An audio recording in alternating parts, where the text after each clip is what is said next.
Hello ਦੋਸਤੋ, ਸਵਾਗਤ ਹੈ ਤੁਹਾਡਾ ਵਾਤਾਵਰਣ ਸਿੱਖਿਆ এনवायरमेंट ਐਜੂਕੇਸ਼ਨ ਦੇ ਅਗਲੀ ਵੀਡੀਓ 'ਚ। ਇਹ +2 ਦੇ ਲਈ ਹੈ ਤੇ ਚੈਪਟਰ 1 ਦਾ ਅਗਲਾ ਵੀਡੀਓ ਹੈ। ਇਹ ਚੈਪਟਰ 1 ਜੋ ਕਿ ਜਿਸ ਦਾ ਨਾਮ ਹੈ ਜੈਵਿਕ ਵਿਭਿੰਨਤਾ। ਮੈਂ ਹਾਂ MD ਆਲਮ ਤੇ ਤੁਸੀਂ ਜੇ ਚੈਨਲ ਨੂੰ ਸਬਸਕ੍ਰਾਈਬ ਨਹੀਂ ਕੀਤਾ ਹੈ ਤੇ ਤੁਸੀਂ ਇਸ ਨੂੰ ਸਬਸਕ੍ਰਾਈਬ ਜ਼ਰੂਰ ਕਰੋ ਤਾਂ ਕਿ ਜਿਤਨੇ ਵੀ ਵੀਡੀਓ ਮੈਂ ਬਣਾਵਾਂਗਾ ਉਸ ਦੀ ਇਨਫੋਰਮੇਸ਼ਨ ਤੁਹਾਨੂੰ ਨੋਟੀਫਿਕੇਸ਼ਨ ਰਾਹੀਂ ਮਿਲ ਜਾਵੇ।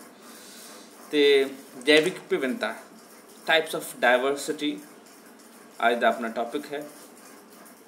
इसनों पंजाबी च असीं कह सकते हैं जैविक विभिन्नता दीयां किस्मां ते जां फिर असीं कह सकते जैविक विभिन्नता दे पद्धर। पर इस तो पहला असी जो पिछे पढ़िया है उस दे बारे थोड़ी जी तुहानूं जानकारी दे देवां कि किस तरीके नाल असीं इस दे विच पढ़िया कि भी जैविक विभिन्नता हुंदा की है, इसका सिद्धांत की है। इस दे विच जैविक विभिन्नता के लफ्ज़ ਨੂੰ सब तो पहला 1986 ਦੇ ਵਿੱਚ ਵਾਲਟਰ ਜੀ ਰੋਜ਼ਨ ਨੇ ਪ੍ਰਪਾਉਂਡ ਕੀਤਾ ਸੀਗਾ, यानी कि इस ਨੂੰ ਅੱਗੇ ਵਧਾਇਆ ਸੀ ਤੇ ਉਸ ਤੋਂ ਬਾਅਦ ਈਓ ਵਿਲਸਨ ਨੇ ਵੀ ਇਸ ਨੂੰ ਦੁਬਾਰਾ ਤੋਂ ਉਪਯੋਗ ਦੇ ਵਿੱਚ ਲਿਆਂਦਾ ਤੇ ਇਸ ਨੂੰ ਮਸ਼ਹੂਰ ਕੀਤਾ ਤਾਂ ਕਿ ਦੁਨੀਆ ਭਰ ਦੇ ਲੋਕਾਂ ਦੇ ਵਿੱਚ ਅਤੇ ਵਿਗਿਆਨੀਆਂ ਦੇ ਵਿੱਚ ਨੀਤੀ ਘਾੜਿਆਂ ਦੇ ਵਿੱਚ ਇਸ ਦੀ ਚਰਚਾ ਹੋਣ ਲੱਗ ਪਈ। ਉਸ ਤੋਂ ਬਾਅਦ ਅਸੀਂ ਕੀਤਾ ਸੀਗਾ ਜੈਵਿਕ ਵਿਭਿੰਨਤਾ ਦੀਆਂ ਕਦਰਾਂ ਕੀਮਤਾਂ मीनस वैल्यूज़ होंदियां ने, इंपोर्टेंस होंदे ने, महत्व की है। इस दे विच असीं देखिया सीगा किस तरीके नाल परिस्थितिक इंपोर्टेंस है, परिस्थितिक वैल्यूज़ है, महत्व है परिस्थिति के हिसाब नाल, यानी कि इकोलॉजिकल वैल्यूज़ है। दैन असीं जेनेटिक वैल्यूज़ पढ़िया सी, इकोनॉमिक वैल्यूज़ पढ़िया सीगा ते साइंटिफिक वैल्यूज़ पढ़िया सी। इस तो बाद इस जैविक विभिन्नता दे की मैडिसनल वैल्यूज़ है, यानी कि दवाइयां के तौर पर की इहदी इंपोर्टेंस है वो पढ़िया सीगा। ते उस तो बाद समाजिक वैल्यूज़ की है, उस तो बाद असीं कीता सीगा कल्चर वैल्यूज़ की है ते नाल नाल असीं कीता सीगा लास्ट सुहज ते मनोरंजन संबंधी इहदी कदर कीमत या इंपोर्टेंस किस तरह सानूं जैविक विभिन्नता तो मिलती है। तो अज दे टॉपिक च असीं करांगे टाइप्स ऑफ डाइवर्सिटी, यानी कि जैविक विभिन्नता दा पद्धर। इंग्लिश के स्टूडेंट्स नोट करन कि there are 3 types of genetic diversity, that is diversity of genes within a species. Within a species का मतलब है कि भी इक्को जीन दे विच किस तरीके नाल बदलाव आता है, यानी कि किस तरीके नाल एक तरह के पौधे च या एक तरह के जानवर च बदलाव है। अगर गल करते हैं आप जिवें कुत्ते दे विच कुत्ता एक जानवर है पर वो अलग अलग किस्मां ते उहदे विच जिहड़ी विभिन्नता आई है, उहदे विच जिहड़ी डाइवर्सिटी आई है, वो किस फैक्टर करके आई है, ये जीन दे विच बदलाव करके आई। उसनूं जीन संबंधी विभिन्नता या फिर जीन संबंधी जेनेटिक डाइवर्सिटी कहा जाता है। इस तरीके मज्जां गावां दियां वख-वख किस्मां ते जातियां पाईयां जांदियां ने। So we get genetic diversity in different species, which is for specially English medium students इस पॉइंट नूं नोट करन कि जेनेटिक डाइवर्सिटी जिहड़ा विदिन अ स्पीसीज पाया जाता। विदिन अ स्पीसीज गावां दे विच diversity, for example diversity in cows and buffaloes and dogs and other species too have been found. So within species हो गया, that is known as genetic species। उस तो बाद आ जाने हैं अपन next point is species diversity। Species diversity means there are diversity in species, diversity among species in an ecosystem। एक ecosystem जिन्ने भी जीव रहते उन्हां विच भिन्नता। And if we talk about the species living so far, we have found, or the scientists have found, it is 1.9 million। 1.9 million लगभग 1,90,00,000 जातियां लभन च कामयाब होए साडे विज्ञानी, राइट। ए विदिन स्पीसीज जिहड़ी है, यानी अमंग स्पीसीज जिहड़ी है डाइवर्सिटी, ये है बेसिकली किसी इकोसिस्टम च है। ये विभिन्नता जिहड़ी है it is due to natural biodiversity, or we find it in our neighborhood। जंगलों कुदरती जंगलों जंगलात के महकमे वालों पौधों की मोनोकल्चर विधि राही उगाए जाते हैं, उन्होंने मुकाबलेवत मात्रा में जातियां पाई जाती हैं। ये बेसिकली स्पीसीज डाइवर्सिटी होंदी है। एक स्पीसीज़ ईकोसिस्टम 'ਚ अलग अलग स्पीसीज़ ਦੀਆਂ ਜਿਹੜੀਆਂ ਡਾਇਵਰਸਿਟੀ ਪਾਈ ਜਾਂਦੀ ਹੈ, ਭਿੰਨਤਾ ਪਾਈ ਜਾਂਦੀ ਹੈ, ਉਹ ਹੈ ਇਹ ਕਿਸੇ ਖੇਤਰ ਵਿੱਚ ਮੌਜੂਦ ਪੌਦਿਆਂ ਦੇ ਜਾਂ ਜੰਤੂਆਂ ਦੇ ਵਿਚਲੀ ਜਿਹੜੀ ਜਾਤੀ ਦੀ ਗਿਣਤੀ ਪਾਈ ਜਾਂਦੀ ਹੈ, ਇਸ ਨੂੰ ਆਪਾਂ ਕਹਿ ਸਕਦੇ ਹਾਂ ਕਿ ਵੀ ਈਕੋਸਿਸਟਮ ਦੇ ਵਿੱਚ ਮੌਜੂਦ ਡਾਇਵਰਸਿਟੀ ਜਿਹੜੀ ਹੈ ਸਪੀਸੀਜ਼ ਦੀਆਂ ਉਹ ਹੈ, ਰਾਈਟ। ਅਗਰ if you talk about it ਕਿ ਈਕੋਸਿਸਟਮ ਦੇ ਵਿੱਚ ਕਿਸ ਤਰ੍ਹਾਂ ਦੀ ਡਾਇਵਰਸਿਟੀ ਪਾਈ ਜਾਂਦੀ ਹੈ, ਸੋ ਅਸੀਂ ਆਪਣੇ ਪਲੈਨਟ ਅਰਥ ਵੀ ਫਾਈਂਡ ਦੇयर ਆਰ 5000 ਅਰਾਊਂਡ ਜਿਹੜੇ ਵਿਸ਼ਾਣੂ ਹੈ ਉਹ ਹੈ, 4700 ਜੀਵਾਣੂ ਹੈ, ਐਂਡ ਦੈਨ ਵੀ ਹੈਵ 40,000 ਕਾਈ, 47,000 ਉੱਲੀਆਂ ਹੈਗੀਆਂ, 17,000 ਲਾਈਕਨ ਹੈਗੇ, 16,000 ਬ੍ਰਾਇਓਫਾਈਟਸ ਹੈ, 13,000 ਕਿਸਮਾਂ ਹੈਗੀਆਂ। ਇਹ ਇੱਕ ਸਪੀਸ ਦੀ ਕਿਸਮਾਂ ਦੀ ਗੱਲ ਕਰਦਾ ਪਿਆ। ਟੈਰੀਡੋਫਾਈਟਸ ਹੈ, 750 ਨੰਗੇ ਬੀਜੀ ਪੌਦੇ ਹਨ ਅਤੇ 2,50,000 ਫੁੱਲਦਾਰ ਪੌਦੇ ਹਨ, ਔਰ 1,16,86,000 11,68,600 ਅਰੀੜਧਾਰੀ ਹੈਗੇ, ਅਰੀੜਧਾਰੀ ਮੀਨਸ ਜਿਹਨਾਂ 'ਚ ਰੀੜ ਨਹੀਂ ਹੈ, ਰਾਈਟ। ਉਸ ਤੋਂ ਬਾਅਦ 2170 ਪ੍ਰੋਟੋਕਾਰ ਡੇਟਾ ਹੈਗੇ, ਔਰ 21,700 ਮੱਛੀਆਂ ਦੀਆਂ ਕਿਸਮਾਂ ਪਾਈਆਂ ਜਾਂਦੀਆਂ ਹਨ, ਔਰ 5,150 ਜਲ ਥਲੀ ਹੈਗੇ, ਔਰ 5,680 ਰਿੰਗਣ ਵਾਲੇ ਪ੍ਰਾਣੀ ਹੈਗੇ, ਔਰ 10,000 ਪੰਛੀ ਹੈਗੇ, 4600 ਥਣਧਾਰੀ ਹੈਗੇ। ਅਤੇ ਇਹ ਅਗਰ ਗੱਲ ਕਰੀਏ ਆਪਾਂ ਜਾਤੀਆਂ ਵਿਚਲੀ ਵਿਭਿੰਨਤਾ ਨੂੰ ਮਾਪਣ ਦੀ ਤਾਂ ਇਹ ਜਿਹੜੀ ਖੇਤਰ ਵਿੱਚ ਜਾਤੀਆਂ ਦੀ ਗਿਣਤੀ ਦਾ ਹੈ,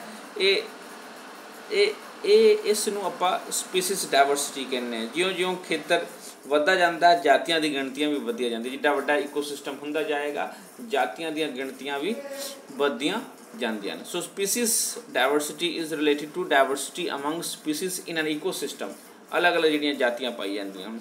ਹੁਣ ਜਿੰਨੇ ਮੈਂ ਜਾਤੀਆਂ ਦੇ ਨਾਂ ਲਏ ਤੁਹਾਡੇ ਲਈ, ਇਹ ਸਾਰੇ ਜਾਤੀਆਂ ਸਾਡੇ ਈਕੋਸਿਸਟਮ 'ਚ ਪਾਏ ਜਾਂਦੇ ਹਨ। Next point is ecosystem diversity.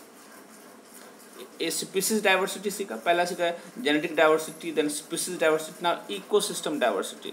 Ecosystem diversity ਹੁੰਦਾ ਕਿ ਅਲੱਗ ਅਲੱਗ ਹੈਬੀਟੈਟਸ ਦੇ ਵਿੱਚ ਅਲੱਗ ਅਲੱਗ ਤਰ੍ਹਾਂ ਦੇ ਪ੍ਰਾਣੀ ਸਾਨੂੰ ਪਾਏ ਜਾਂਦੇ, ਜਾਂ ਇੱਕ ਤਰ੍ਹਾਂ ਦੇ ਪ੍ਰਾਣੀ ਦੇ ਗੁਣ ਸੂਤਰ ਦੇ ਵਿੱਚ ਕਾਫੀ ਸਾਰੇ ਬਦਲਾਅ ਹੁੰਦੇ ਦੂਸਰੇ ਈਕੋਸਿਸਟਮ 'ਚ। Diversity of habitat in a given unit area. ਅਗਰ ਡਾਇਵਰਸਿਟੀ ਹੈ हैबिटेट्स ਦੀ, यानी कि डिफरेंट काइंड ऑफ हैबिटेट है। फॉर एग्जांपल माउंटेनस रीजन एक अलग हैबिटेट प्रेजेंट करता है, एक अलग तरह का इकोसिस्टम प्रेजेंट करता है। दैन डेजर्ट्स अलग तरह का इकोसिस्टम, यानी कि मरुथल अलग तरह का इकोसिस्टम प्रेजेंट करता है। घाह का मैदान अलग तरह का इकोसिस्टम प्रेजेंट करता है।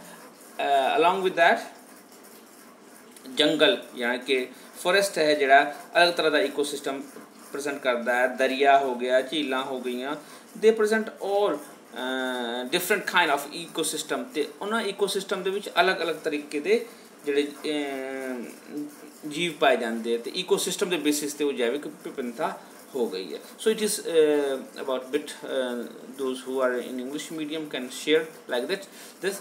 मैं दोबारा तो इसनों पंजाबी च होर थोड़ा जा बैटर विच दसांगा। सो पंजाबी च इसनों कहा जाता है जैविक विभिन्नता दे पद्धर, जैविक विभिन्नता दे पद्धर, लैवल ऑफ बायोडाइवर्सिटी, या फिर इनू आपां कैटेगरीज कह सकते हैं, किस्मां कह सकते हैं, या जैविक विभिन्नता के 3 श्रेणी हैं, 3 किस्मां हैं। श्रेणी दी गलत लिखा चले गया इत्थे, तुसीं अपने आप नूं इसनूं करैक्ट कर सकते हो, या किस्मां टाइप्स इसनूं कुछ भी कह सकते हो। तो इसनूं आपां जिवें डिटेल च कर चुके हैं कि भी जीना संबंधी जिहड़ी भिन्नता है, जीन अलग अलग जीन, जिवें कि आपां गल कीती कि जीना अते गुणसूत्र विचली विभिन्नता तो ਵੱਖੋ ਵੱਖ किस्मां पैदा होंदियां हन, और वो ਵੱਖੋ ਵੱਖਰੀਆਂ ਜਾਤੀਆਂ ਜਾਂ ਕੌਮਾਂ ਪੈਦਾ ਹੁੰਦੀਆਂ ਹਨ, ਔਰ ਇਸ ਨੂੰ ਅਸੀਂ ਆਪਣੇ ਵਾਤਾਵਰਨ 'ਚ ਦੇਖ ਸਕਦੇ ਹਾਂ। ਇਹ ਵਾਤਾਵਰਨ ਅਨੁਸਾਰ ਢਲ ਸਕਦੀਆਂ ਹਨ ਅਤੇ ਕੁਦਰਤੀ ਚੋਣ ਨੂੰ ਜਵਾਬਦੇਹ ਹੋ ਸਕਦੀ ਹੈ। ਇਹ ਵਿਭਿੰਨਤਾ ਦੇ ਕਾਰਨ ਕਈ ਤਰ੍ਹਾਂ ਦੇ ਦੀਆਂ ਕਿਸਮਾਂ ਆਪਾਂ ਇੱਕ ਇੱਕ ਨਸਲ ਦੇ ਵਿੱਚ ਦੇਖਦੇ ਹਾਂ। ਨਸਲ ਮਤਲਬ ਸਪੀਸ ਦੇ ਵਿੱਚ ਦੇਖਦੇ ਹਾਂ। ਕੁੱਤਾ ਹੋ ਗਿਆ, ਜਾਨਵਰ ਹੋ ਗਿਆ, ਜਾਂ ਮੱਝ ਹੋ ਗਈ, ਗਾਵਾਂ ਹੋ ਗਈਆਂ, ਉਹਨਾਂ ਦੀਆਂ ਵੱਖ-ਵੱਖ ਕਿਸਮਾਂ ਇਸ ਤਰੀਕੇ ਨਾਲ ਬਣ ਜਾਂਦੀਆਂ ਹਨ, ਰਾਈਟ। ਅਤੇ ਦੈਨ ਵੀ ਹੈਵ ਜਾਤੀਆਂ ਵਿਚਲੀ ਵਿਭਿੰਨਤਾ। ਜਾਤੀਆਂ ਵਿੱਚ ਤਕਰੀਬਨ 1.9 ਮਿਲੀਅਨ 1 ਕਰੋੜ 90 ਲੱਖ ਜਾਤੀਆਂ ਹੈਗੀਆਂ। ਅਤੇ ਇਹ ਜਾਤੀਆਂ ਵਿਚਲੀ ਵਿਭਿੰਨਤਾ ਵੀ ਕੁਦਰਤੀ ਪ੍ਰਸਥਿਤੀ ਪ੍ਰਬੰਧਨ ਦੇ ਅਕੋਰਡਿੰਗ ਹੁੰਦੀਆਂ ਨੇ। ਅਤੇ ਕਿਸ ਤਰੀਕੇ ਨਾਲ ਇਹ ਇੱਕ ਜਾਤੀ ਵਿੱਚ ਡਾਇਵਰਸਿਟੀ ਪਾਈ ਜਾਂਦੀ ਹੈ, ਇਸ ਦੇ ਵਿੱਚ ਆਪਾਂ ਇਹ ਦੇਖ ਸਕਦੇ ਹਾਂ। ਔਰ ਕਿਸ ਤਰੀਕੇ ਨਾਲ ਮੈਨ ਮੇਡ ਵੀ ਹੈਗੀਆਂ, ਕਿਵੇਂ ਆਪਾਂ ਮੋਨੋਕਲਚਰ ਰਾਹੀਂ ਪੌਦਿਆਂ ਦੇ ਵਿੱਚ ਵੱਖ-ਵੱਖ ਜਾਤੀਆਂ ਪੈਦਾ ਕਰਦੇ ਹਾਂ। ਔਰ ਇਸ ਦੇ ਵਿੱਚ ਮੈਂ ਤੁਹਾਨੂੰ ਦੱਸਿਆ ਹੈ ਕਿ ਕਿਸ ਤਰੀਕੇ ਨਾਲ ਵਿਸ਼ਾਣੂ ਦੀਆਂ 5000 ਕਿਸਮਾਂ, ਜੀਵਾਣੂ ਦੀਆਂ 4700 ਕਿਸਮਾਂ, 40000 ਕਾਈਆਂ ਦੀ ਕਿਸਮਾਂ, 47000 ਉੱਲੀਆਂ ਦੀ ਕਿਸਮਾਂ ਅਤੇ 17000 ਲਾਈਕੇਨ ਦੀਆਂ ਕਿਸਮਾਂ ਪਾਈਆਂ ਜਾਂਦੀਆਂ ਹਨ। ਅਤੇ ਇਹ ਸਾਰੀਆਂ ਚੀਜ਼ਾਂ ਜਿਹੜੀਆਂ ਹੈਗੀਆਂ ਇਹ ਪ੍ਰਸਥਿਤਿਕ ਵਿਗਿਆਨ ਦਾ ਜਿਹੜਾ ਹੈ ਹਿੱਸਾ ਹੈ। ਅਤੇ ਪ੍ਰਸਥਿਤਿਕ ਉਸ ਤੋਂ ਬਾਅਦ ਆ ਜਾਂਦੇ ਆਪਾਂ ਈਕੋਸਿਸਟਮ, ਜਿਹੜੀ ਹੈ ਪ੍ਰਸਥਿਤਿਕ ਪ੍ਰਬੰਧ ਵਿੱਚ ਵਿਭਿੰਨਤਾ ਜਿਹੜੀ ਪਾਈ ਜਾਂਦੀ ਹੈ। ਇਹ ਵਿਭਿੰਨਤਾ ਅਲੱਗ-ਅਲੱਗ ਈਕੋਸਿਸਟਮ ਕਰਕੇ ਪਾਈ ਜਾਂਦੀ ਹੈ। ਹਰ ਇੱਕ ਜਲਵਾਯੂ ਜਿਹੜਾ ਆਪਣੀ ਤਰ੍ਹਾਂ ਦਾ ਇੱਕ ਈਕੋਸਿਸਟਮ ਪ੍ਰੈਜ਼ੈਂਟ ਕਰਦਾ ਹੈ। ਔਰ ਉਹ ਵੀ ਈਕੋਸਿਸਟਮ ਜਿਹੜਾ ਹੈ ਉਹ ਉਸ ਸਪੀਸ ਦੇ ਵਿੱਚ ਜਿਹੜੀ ਵਿਭਿੰਨਤਾ ਲਿਆਉਣ ਦੇ ਵਿੱਚ ਕਾਮਯਾਬ ਹੁੰਦਾ ਹੈ। ਹੁਣ ਇੱਕ ਤਰ੍ਹਾਂ ਦੇ ਸੱਪ ਦੀ ਗੱਲ ਕਰਦੇ ਹਾਂ ਅਤੇ ਉਸੇ ਤਰ੍ਹਾਂ ਦੇ ਸੱਪ ਦਾ ਰੰਗ ਰੂਪ ਬਦਲ ਜਾਂਦਾ, ਮਰੂਥਲ 'ਚ, ਫਿਰ ਮੈਦਾਨ 'ਚ ਜਾਂ ਪਰਬਤਾਂ 'ਚ ਉਸੇ ਤਰੀਕੇ ਦੇ ਸੱਪ ਨੂੰ ਹੋਰ ਤਰ੍ਹਾਂ ਦੀ ਜਲਵਾਯੂ ਮਿਲਦੀ ਹੈ। ਤਾਂ ਇਹ ਈਕੋਸਿਸਟਮ ਦੇ ਬੇਸਿਸ 'ਤੇ ਹੁੰਦਾ ਹੈ। ਈਕੋਸਿਸਟਮ ਦੇ ਆਧਾਰ 'ਤੇ ਅਸੀਂ ਦੇਖਦੇ ਹਾਂ ਕਿ ਕਿਸ ਤਰੀਕੇ ਨਾਲ ਜਿਹੜੀਆਂ ਦਰੱਖਤਾਂ ਦੇ ਵਿੱਚ ਵਿਭਿੰਨਤਾ ਪਾਈ ਜਾਂਦੀ ਹੈ। ਅਗਰ ਮੈਨਗਰੂਵ ਹੈ ਤਾਂ ਉੱਥੇ ਕਿਸ ਤਰ੍ਹਾਂ ਦੇ ਪੇੜ ਪੌਦੇ ਹੋਣਗੇ ਜਾਂ ਫਿਰ ਹੋਰ ਜੀਵ ਪਾਏ ਜਾਣਗੇ। ਅਗਰ ਸਿੱਲੀ ਭੂਮੀ ਹੈ ਤਾਂ ਉੱਥੇ ਕਿਸ ਤਰੀਕੇ ਦੀਆਂ ਸਪੀਸੀਸ ਜਿਹੜੀਆਂ ਜੀਵ ਜੰਤੂਆਂ ਦੀਆਂ, ਪੌਦੇ ਦੀਆਂ ਪਾਈ ਜਾਂਦੀਆਂ। ਅਗਰ ਮੂੰਗੇ ਦੀਆਂ ਚੱਟਾਨਾਂ ਹੈ ਤਾਂ ਉੱਥੇ ਕਿਸ ਤਰ੍ਹਾਂ ਦੇ ਮੱਛੀਆਂ ਵਗੈਰਾ ਪਾਈਆਂ ਜਾਂਦੀਆਂ ਹਨ। ਤਾਂ ਪਤਖੰਡੀ ਵਰਖਾ ਦੇ ਜੰਗਲ ਹੈਗੇ ਅਤੇ ਕਿਸ ਤਰ੍ਹਾਂ ਦਾ ਹੈ ਅਤੇ ਜੇ ਘਾਹ ਦਾ ਮੈਦਾਨ ਹੈ ਤਾਂ ਕਿਸ ਤਰ੍ਹਾਂ ਦੇ ਸਪੀਸੀਸ ਸਾਨੂੰ ਪਾਏ ਜਾਣਗੇ। ਇਹ ਜਿਹੜੀ ਹੈ ਵਿਭਿੰਨਤਾ ਇਹ ਸਾਨੂੰ ਪਰਿਸਥਿਤਿਕ ਪ੍ਰਬੰਧਾਂ ਵਿਚਲੀ ਵਿਭਿੰਨਤਾ ਦੇ ਕਾਰਨ ਦੇਖਣ ਨੂੰ ਮਿਲਦੀ ਹੈ। ਅਤੇ ਦੋਸਤੋ ਇਹ ਸੀ ਅੱਜ ਦਾ ਵੀਡੀਓ ਤੁਹਾਡਾ। ਇਹ ਹੈ ਲੈਵਲ ਆਫ ਬਾਇਓਡਾਇਵਰਸਿਟੀ ਜਾਂ ਜੈਵਿਕ ਵਿਭਿੰਨਤਾ ਦੇ ਪੱਧਰ ਜਾਂ ਫਿਰ ਟਾਈਪਸ ਆਫ ਡਾਇਵਰਸਿਟੀ ਜਿਹੜੀਆਂ ਸਾਡੀਆਂ ਇਕੋਲੋਜੀ 'ਚ ਪਾਈ ਜਾਂਦੀਆਂ ਜਾਂ ਬਾਇਓਡਾਇਵਰਸਿਟੀ ਦੇ ਵਿੱਚ ਪਾਈ ਜਾਂਦੀ, ਟਾਈਪਸ ਆਫ ਡਾਇਵਰਸਿਟੀ ਜਿਹੜੀ ਪਾਈ ਜਾਂਦੀ ਹੈ ਉਹ ਹੈ। ਅਤੇ ਜੈਵਿਕ ਵਿਭਿੰਨਤਾ ਦੇ ਪੱਧਰ ਇਹ ਤੇ ਵੀਡੀਓ ਸੀਗਾ। ਨੈਕਸਟ ਵੀਡੀਓ ਜਿਹੜਾ ਮੈਂ ਲੈ ਕੇ ਆਵਾਂਗਾ, ਹੋਪਫੁਲੀ ਤੁਹਾਨੂੰ ਸਮਝ ਲੱਗ ਗਿਆ। ਨੈਕਸਟ ਵੀਡੀਓ ਮੈਂ ਲੈ ਕੇ ਆਵਾਂਗਾ ਕੁਦਰਤ ਵਿੱਚ ਸੰਤੁਲਨ ਦੇ ਅਤੇ ਨੈਕਸਟ ਪੁਆਇੰਟ ਜਿਹੜਾ ਉਸ ਨੂੰ ਮੇਨ ਡਿਟੇਲ 'ਚ ਆਪਾਂ ਕਰਾਂਗੇ। ਅਤੇ ਅੱਜ ਦੇ ਲਈ ਇੰਨਾ ਹੈ। ਆਪਣੇ ਸਾਥੀਆਂ ਨਾਲ ਇਹਨੂੰ ਸ਼ੇਅਰ ਕਰੋ। ਜੇ ਕੁਝ ਸਮਝ ਨਹੀਂ ਲੱਗਦਾ ਤਾਂ ਕਮੈਂਟ ਕਰੋ ਤਾਂ ਕਿ ਮੈਂ ਇਸ ਨੂੰ ਬੈਟਰ ਵਿੱਚ ਇੰਪਰੂਵ ਕਰਕੇ ਤੁਹਾਡੇ ਲਈ ਹੋਰ ਵਧੀਆ ਤਰੀਕੇ ਨਾਲ ਵੀਡੀਓ ਬਣਾ ਕੇ ਲਿਆ ਸਕਾਂ। Thank you. God bless you. Take care.